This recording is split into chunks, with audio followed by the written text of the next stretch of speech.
what should the 49ers do at right tackle for 2021?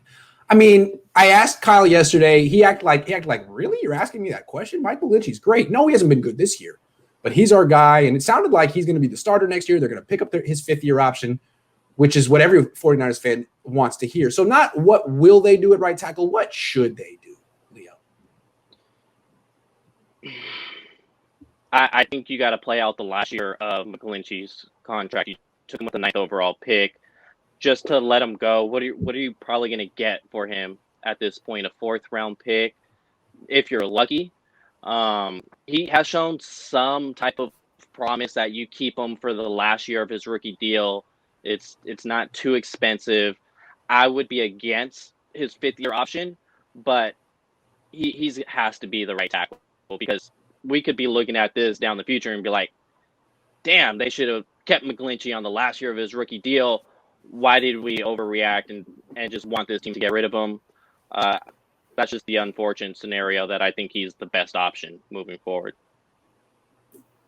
Yeah, they're going to be fine, I think, with McGlinchey there.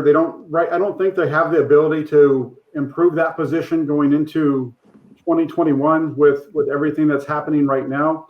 Where the things that they're going to need to add is if they're going to go quarterback early in this draft, they still have to get a corner at least, and maybe one other position before they get to right tackle as being a 1st-round pick that they're going to take.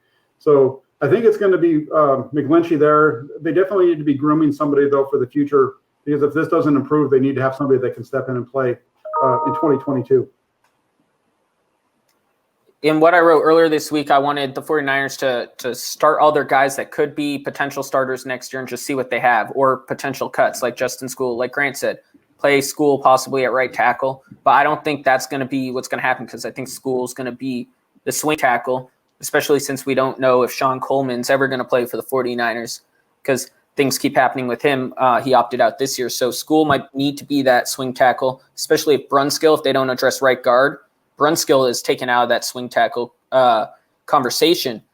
I would rather them go for a guard and let Brunskill compete at right tackle and do that type of Laken Tomlinson trade that the Lions did a few years ago, how the Niners acquired him, and package him with a pick for a conditional pick just to get that salary off the books, because I think McGlinchey's just not been good this year. But Shanahan sees something that a lot of people don't see in him, and I could see him being the starter next year and going for that Jimmy Ward type thing where you perform in that last year and get a little bit of a salary bump. I don't think that salary bump would be with the 49ers just based on their cap situation for the next couple of years.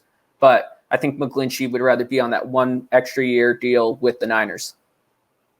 Yeah, you guys make a lot of good arguments for taking the long view and restraint and not overreacting, and that's fine. I mean, you can't get rid of Mike McGlinchey for the same reason the Niners couldn't get rid of Solomon Thomas. Those 1st-round picks on those rookie contracts, they're yours for 4 years. They're yours. So, yeah, that's great. He'll be on the Niners next year. That doesn't mean that the Niners should just say, hey, we're stuck with Mike McGlinchey. We'll give him another shot at right tackle next year and see how it goes, because it could go really bad. It could go just as bad as this year. I mean, he could be on the Dante Pettis trajectory of guys who don't really want to play football and won't be playing much longer. That's how he looks right now. He looks like he's 30 pounds underweight. So you can't get rid of him, but there has to be a plan B. And that's why I'm in favor of playing Justin School at right tackle the next few games. Is he the plan B or not? You got to know. And if it's not him, then what is it? Is it a 6th-round pick? Is it a 7th-round pick? Is it a free agent who's you pay $5, $6, $7 million? You have to have someone who you know can play a little bit better than what McGlinchey's playing right now, because the way he's playing right now isn't good enough. I know some people think he's being unfairly maligned. If you go and watch the tape of him in slow motion, he's getting thrown around.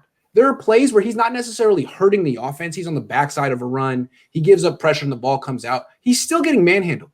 It cannot go on. He needs to improve, get stronger, or they need to bring in a serious plan B. Like not a plan B that you think is like a developmental guy, but a guy who can start if worst case happens.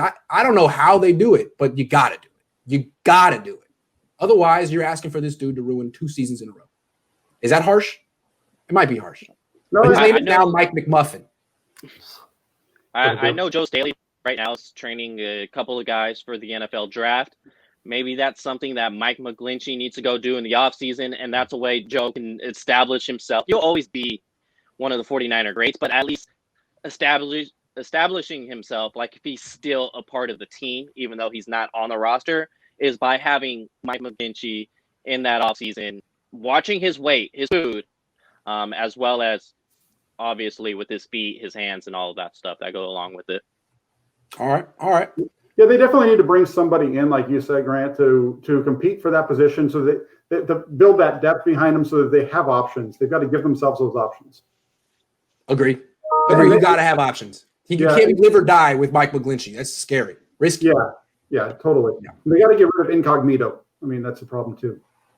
Incognito, is that the problem? That is the story behind the 49ers 2020 season. These guys started eating Incognito and everything fell apart. I blame Incognito. They should switch to Impossible Burgers. Have you guys had an Impossible Burger? No. They're actually surprisingly, my wife doesn't eat beef and she'd never had a burger. So I was like, we got to try it. And actually, if you've never eaten beef, it is the best possible beef substitute. So I'm just saying. I've heard it's good. It's not bad. And ask Kyle Juszczyk. He'll tell you. Anyway, it's actually pretty good. Way better than a turkey burger. Turkey burger is nasty. I can't stand a turkey burger.